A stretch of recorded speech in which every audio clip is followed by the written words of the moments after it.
if you have a blunt nail or something, and you polish the end so you don't introduce any sharp points that will cut into the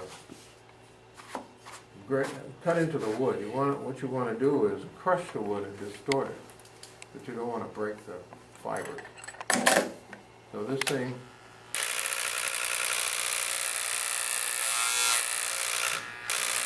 how this engraver works, it's got a metal plate that when you energize it vibrates 60 cycles a second, and that's what creates this little impact indentation like a pneumatic hammer. If you crank it way up, you actually feel it. Then you can adjust it. And then here's my concrete block that we talked about.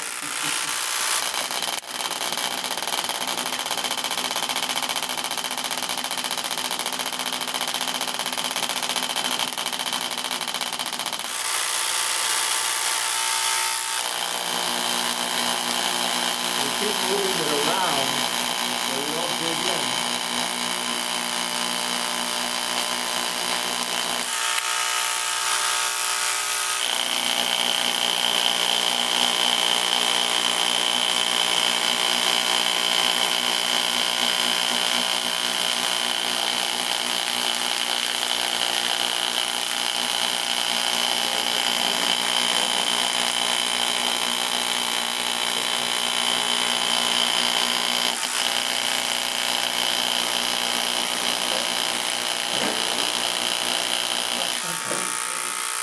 You don't have to worry about sanding, no, because you just, it's been polished. yeah, sanding's not going to affect the appearance of it. And you get a nice pebble grain effect. You can make this point blunter or you can sharpen it. You get a little variation on it, but basically you have to know the wood that you're working with. If it's real soft, you might want a blunter point. If it's real hard, you want a sharper point. So you just play around with that. This is one that has, this is African sumac, which I think grows here. It's not a sumac, native sumac, it's from South Africa. It's a hardwood, and it turns nice and red under sun. So I combine it with another design element, and I had to be careful of using this tool, because if you use something that's kind of like a scaler, it's going to give you an overall effect. But if you use something that's within a confined area, you need the control of being able to use that precisely. So that's why I like the system, even though it takes a little while. Any questions on that? That's simple, isn't it? Yeah, the Dremel has an adjustment on it, right? Yeah. So what's the difference with the router speed control? Well, this dial here makes this thing move more or less. Okay. Okay? This slows down the frequency of it. So you crank this up as high as close, because you want this hammering effect to be maximum, but you don't want it to be so fast it doesn't work. So you can get this, you know, you have to adjust it. Now I can press down real hard. I'm really pressing down.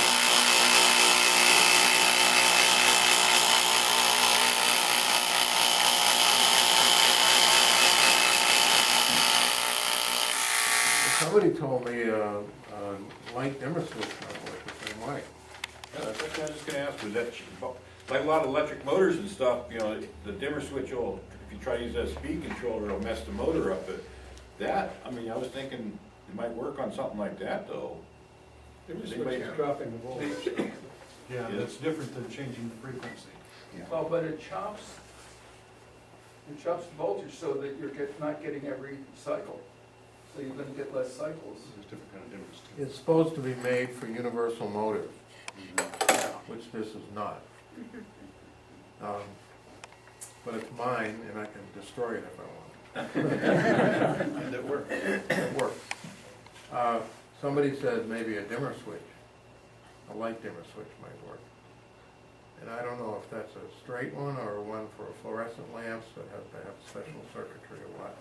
But, you know, I had this and I had this, and put it together and I made something else out of it. That's what I like to do, and if it doesn't work, it doesn't work. But, I think everybody's got one of these, and this is about $25 from Harbor Freight. I happen to have one because I have a router that has a single speed, goes way back. So that's how I do texturing. And any questions? And tomorrow, those that are here can play with this all they like, and they can make some different points to see what the effect is on different woods. I don't think I have a sharper point, I'm not sure. I might have. We'll see if, see, this thing is very neat because it'll hold a piece in any orientation. I have the original carbide tip here that's used for, that you get with it. And then I have one that's got a blunt but still a sharper point. We'll try those and see what the effect is.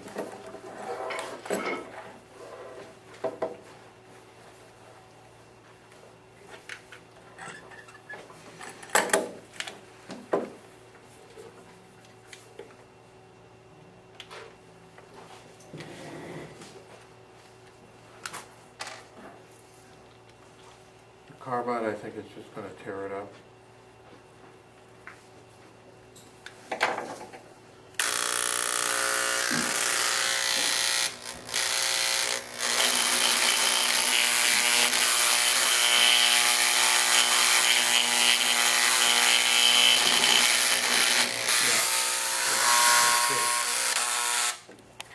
It's just digging in, so wood is too soft for this bit, and then the sharper point, try that. It's still blunted. I think I use it on very hard wood, so it may not work on this too well.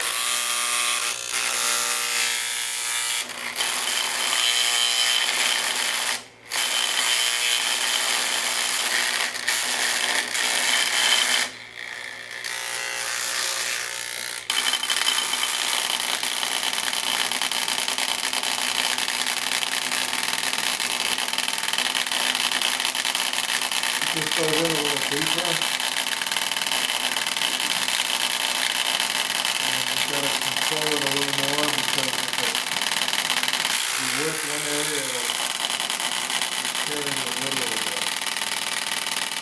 So I'll pass this around so you can see the difference.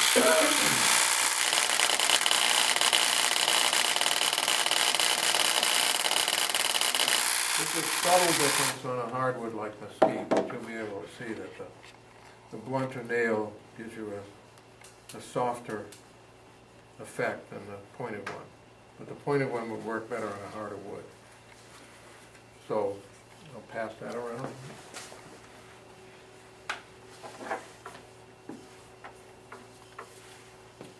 Anyway, so the variations are the point, the wood, and the speed on this.